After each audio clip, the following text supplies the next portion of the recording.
오늘의 말씀 야고보서 2장 1절에서 13절. 내 형제들아, 영광의 주 곧 우리 주 예수 그리스도에 대한 믿음을 너희가 가졌으니 사람을 차별하여 대하지 말라. 만일 너희 회당에 금가락지를 끼고 아름다운 옷을 입은 사람이 들어오고 또 남루한 옷을 입은 가난한 사람이 들어올 때에 너희가 아름다운 옷을 입은 자를 눈여겨보고 말하되 여기 좋은 자리에 앉으소서 하고 또 가난한 자에게 말하되 너는 거기 서 있든지 내 발등상 아래에 앉으라 하면 너희끼리 서로 차별하며 악한 생각으로 판단하는 자가 되는 것이 아니냐. 내 사랑하는 형제들아, 들을지어다.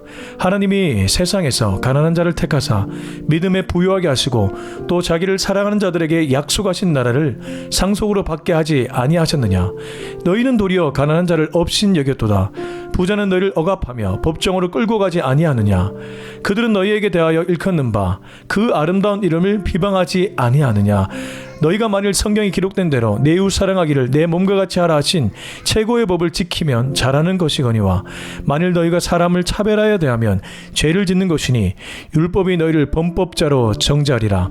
누구든지 온 율법을 지키다가 그 하나를 범하면 모두 범한 자가 되나니 간음하지 말라 하신 이가 또한 살인하지 말라 하셨은즉 내가 비록 간음하지 아니하여도 살인하면 율법을 범한 자가 되느니라.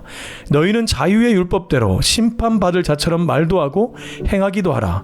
긍휼을 행하지 아니하는 자에게는 긍휼 없는 심판이 있으리라. 긍휼은 심판을 이기고 자랑하느니라. 아멘. 네, 오늘은 야고보서 2장 1절부터 13절의 말씀입니다. 야고보는 2장에 와서 좀 더 구체적인 메시지를 우리에게 전하고 있습니다.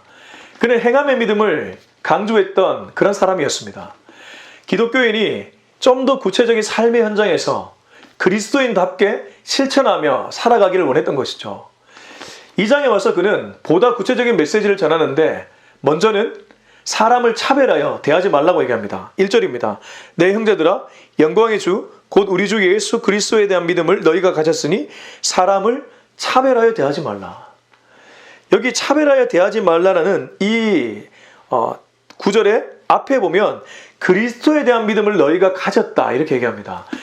다르게 표현하면 네가 정말 그리스도에 대한 믿음을 가졌다면 사람을 차별하여 대할 수 없다는 것이죠. 사람을 차별하여 대한다면 그 안에 예수가 없다는 것입니다. 좀 무서운 메시지일 수도 있습니다. 왜냐하면 우리가 예수님을 믿는다고 고백하지만 나도 모르는 사이에 A는 어떻고 B는 어떻고 C는 어떻다는 판단을 내리지 않습니까? 아, 이 사람은 좀 유력한 사람, 아, 이 사람은 좀 별 볼 일 없는 사람, 이런 우리가 생각을 부지불식간에 가지지 않습니까? 야고보는 그렇게 살지 말라고, 차별하여 대하지 말라고 아주 강력하게 메시지를 전하고 있습니다. 2절 3절을 제가 연달아 읽겠습니다. 만일 너희 회당에 금가락지를 끼고 아름다운 옷을 입은 사람이 들어오고 또 남루한 옷을 입은 가난한 사람이 들어올 때에 너희가 아름다운 옷을 입은 자를 눈여겨보고 말하되 여기 좋은 자리에 앉으소서 하고 또 가난한 자에게 말하되 너는 거기 서 있든지 내 발등상 아래에 앉으라 하면. 여러분, 이 메시지를 읽으면서 어떤 생각이 드십니까? 저는 지금 시대에도 이런 일들이 너무 비일비재하게 일어나기 때문에 야고보 시대의 문제만이 아니라는 것을 생각하게 되었습니다. 그때나 지금이나 사람들은 옷차림이나 생김새나 그 사람의 말투나 그 사람의 학력이나 그 사람의 백그라운드를 보면서 판단합니다. 그리고 좀 더 나에게 유익이 될 것 같다 싶으면 가까이 하고 그 사람에게 잘해줍니다. 근데 유익이 될 것 같지 않다고 판단하면 그냥 막대해 버리는 것이죠. 이것 때문에 시험 드는 기독교인들이 얼마나 많이 있습니까? 공동체 안에 소그룹 리더들이 어떤 사람은 이렇게 대해주고 어떤 사람은 이렇게 대해줘서 그것 보고 상처받는 사람들이 얼마나 많이 있습니까? 교회의 리더인 목회자들은 어떻습니까? 유력한 사람을 잘해주는데 그렇지 않은 사람을 함부로 대하거나, 유력한 사람에게는 신방을 잘 가는데 그렇지 않은 사람에게는 신방을 가지 않거나, 이런 모습들을 발견하고 실망해서 교회를 떠나버리는 사람들이 얼마나 많이 있습니까? 야고보는 초대 예루살렘 교회 수장이었습니다. 그가 보기에도 이런 사람들이 있었다는 것이죠. 네가 정말 예수를 믿는다면, 네 안에 예수가 있다면 사람을 차별하여 대하지 말라는 것입니다. 저는 이 말씀을 보면서 회개하는 그런 사건이 있었습니다. 과거 제가 지방에 있을 때 어떤 찬양 집회에 갔습니다. 지인이 좀 가자고 해서 같이 갔는데 정말 좋았습니다. 뜨겁게 찬양했습니다. 근데 저는 맨 뒷자리에 앉았는데 저 앞에 있는 어떤 남자분이 몸을 베베 꼬면서 찬양을 하더라고요. 그냥 좀 점잖게 찬양하면 좋겠는데 뭐 온몸을 비틀면서 찬양을 하는데 눈살을 찌푸리고 속으로 좀 조롱했습니다. 뭐 저런 사람이 있지? 이러면서 조롱했습니다. 자, 설교가 끝나고 기도회까지 끝났습니다. 참 은혜 많이 받고 돌아 나오는데 그분의 얼굴을 보고 저는 얼굴이 빨개지고 정말 부끄러워서 고개를 들 수가 없었습니다. 제 자신을 한탄하게 되었습니다. 그분이 말 못하시는 장애인이었기 때문입니다. 저는 그분의 뒷모습을 보고 그냥 멀쩡한 사람이 왜 저렇게 찬양하지? 이렇게 생각했는데 그분은 자신의 입술로 하나님을 찬양할 수 없으니 자신의 온몸을 사용해서 주님을 뜨겁게 찬양했던 것입니다. 그런데 저는 그 뒷모습만 보고 판단했던 것입니다. 우리가 이러한 우를 범할 때가 얼마나 많이 있습니까? 우리 주변에 그 사람의 히스토리를 모르고 그 사람의 옆모습과 앞모습과 윗모습과 모든 것을 알지 못한 채 판단하는 경우가 얼마나 많이 있습니까? 얄미운 사람이 있습니다. 살다 보면 한 대 지어받고 싶은 사람이 있습니다. 근데 파고 들어가면 그 사람 안에도 말 못할 사정이 있습니다. 외모를 보고 취하지 말라. 외모를 보고 판단하지 말라. 야고보는 우리에게 이러한 메시지를 던지고 있습니다. 4절입니다. 너희끼리 서로 차별하며 악한 생각으로 판단한 자가 되는 것이 아니냐. 야고보도 이렇게 옷을 보고 판단하는 자, 깨끗한 옷, 아름다운 옷을 입으면 잘해주고 금가락지를 끼우면 잘해주고 더럽고 남노하고 추악한 옷을 입으면 잘해주지 않는 그런 너희들은 속으로 사람을 판단하는 사람이 아니냐. 이렇게 얘기하고 있는 것이죠. 5절입니다. 내 사랑하는 형제들아 들을지어다. 하나님이 세상에서 가난한 자를 택하사 믿음에 부유하게 하시고 또 자기를 사랑하는 자들에게 약속하신 날을 상속으로 받게 하지 아니하셨느냐.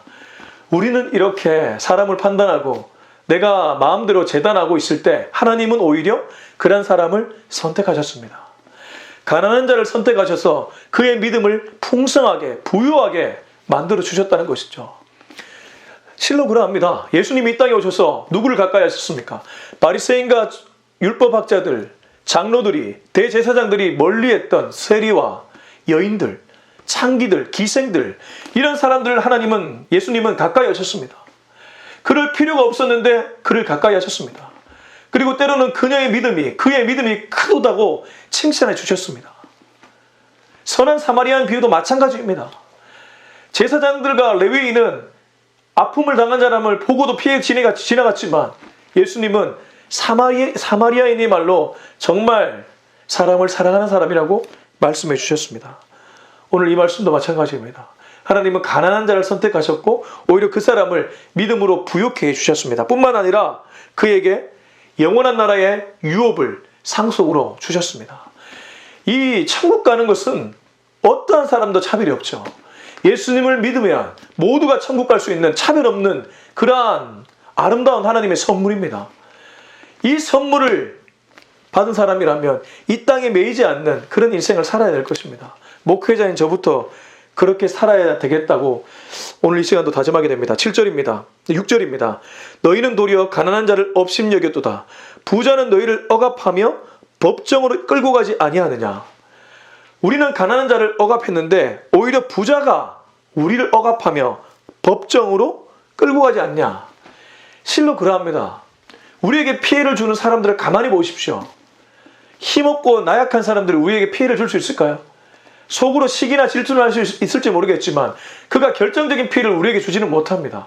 그러나 결정적인 피해를 주는 사람들은 다소 권력이 있는 사람들, 돈 좀 있다고 자랑하는 사람들, 이런 사람들이 그렇지 않습니까? 그래서 야고보는 그런 사람이야말로 너를 억압하고 법정으로 끌고 가는 사람이 아니냐고 얘기합니다. 7절입니다. 그들은 너희에게 대하여 일컫는 바 그 아름다운 이름을 비방하지 아니하느냐. 이것도 마찬가지죠. 저는 공부를 많이 하고 또 어느 정도 위치에 가면 사람들이 다 젠틀할 줄 알았습니다. 정말 저의 순진한 착각이었죠. 똑똑할수록 공부를 많이 하고 위치에 있을수록 시기 질투 모함 잘합니다. 남의 이름 비방 잘합니다. 앞에서 혀에 꿀처럼 그렇게 얘기하다가 뒤로 가면 바로 그 사람이 내 뒤통수를 치는 사람입니다. 인간관계에서 그 일 때문에 실망할 때가 얼마나 자주 있습니까? 부자, 여기 부자는 꼭 돈이 많은 사람만을 가리키는 것은 아닐 겁니다. 위치가 있고 권력이 있고 명예가 있고 이런 모든 사람들, 그래서 사람은 신뢰할 대상이 절대 아니라는 것을 야고보가 우리에게 시사하는 것일지도 모르겠습니다. 8절입니다. 너희가 만일 성경에 기록된 대로 내 이웃 사랑하기를 내 몸과 같이 하라 하신 최고의 법을 지키면 잘하는 것이거니와. 이것이야말로 최고의 율법 아니겠습니까? 내 이웃을 내 몸과 같이 사랑하는 것. 여기 이웃은 앞서 얘기했던 선한 사마리아인의 비유처럼 쓰러지고 고통당하는 이웃일 수도 있고, 또 삭개오처럼 부자 이웃일 수도 있습니다. 우리는 그 누구도 차별하여 대하지 말아야 됩니다. 어떤 영혼이든 하나님의 그 목자의 마음으로 다가가서 그를 사랑해주고 그를 일으켜 줘야 한다는 것이죠. 이러한 마음으로 또 이렇게 실천하며 살아가는 저와 여러분이 되었으면 좋겠습니다. 9절입니다. 만일 너희가 사람을 차별하여 대하면 죄를 짓는 것이니 율법이 너희를 범법자로 정죄하리라. 사람을 차별하여 대하는 것은 죄를 짓는 것과 같다고 얘기합니다. 그만큼 사람을 차별하여 대하는 것이 무거운 죄라는 것입니다. 10절 11절을 연달아 읽겠습니다. 누구든지 온 율법을 지키다가 그 하나를 범하면 모두 범한 자가 되나니 간음하지 말라 하시니가 또한 살인하지 말라 하셨은즉 네가 비록 간음하지 아니하여도 살인하면 율법을 범한 자가 되느니라. 하나 지키고 하나 못 지키면 결국 율법을 지키지 못한 자이죠. 내가 열심히 살았다고 할지라도 내가 누군가를 아프게 했다면 그 사람의 인생이 정말 잘 살았다고 말하기는 어려울 겁니다. 어떻게 보면 그리스도인들은 참 어려운 인생을 살아야 되는 사람인지도 모르겠습니다. 여러분, 그렇다고 해서 우리가 낙담하지 맙시다. 우리가 그렇다고 해서 넘어지지 맙시다. 이러한 기준을 높게 세우더라도 우리가 정말 이 기준을 맞추기 위해 살아가면 지금 이 시대에도 믿는 무리들을 통해서 세상이 감동을 받을 수 있습니다.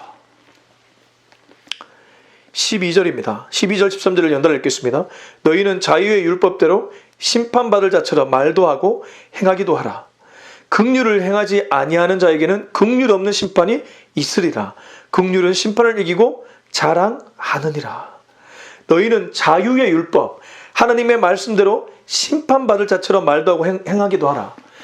율법을 무겁게 여기고, 여기 율법은 모세의 율법뿐만 아니라 하나님의 말씀을 무겁게 여기고 그 말씀 아래에 회개하며 그 말씀대로 살지 못하는 나를 회개하며 또한 그 말씀의 위로와 소망을 얻으며 그 말씀 앞에 엎드려지며 그렇게 살아가라는 것입니다.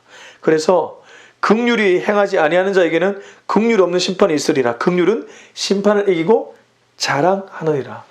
긍휼히 여기며 살아가라는 것이죠. 긍휼의 마음을 가지고 살아가라고 얘기합니다. 차별하여 대하지 말고 속으로 판단하지 말고 부자라고 잘해주는 그런 아주 야비한 행동하지 말고 오히려 모든 사람을 차별 없이 대해주고 긍휼히 여기며 살아가라는 것입니다. 말씀을 맺으면서 저의 또 다른 경험담을 얘기해 드릴까 합니다. 저는 청년회 때에 이런 일 때문에 좀 속상했던 적이 있습니다. 교회에 부흥 강사가 오셨습니다. 유명한 변호사였다가 또 목사가 되신 그런 분이었던 걸로 기억합니다. 근데 그분이 나가시는데 목회자 모든 분들과 또 장로님 모든 분들이 배웅을 하는데 얼마나 깍듯하게 하는지 그 모습을 보면서 저는 시험 들었습니다. 왜 그랬을까요? 손님을 배웅하는 것이 뭐가 나쁘겠습니까? 그러나 왜 평상시에는 그런 모습이 없었을까요? 왜 평상시에는 성도나 청년들을 대할 때 그런 모습이 없었을까요? 우리가 이렇게 살아갑니다.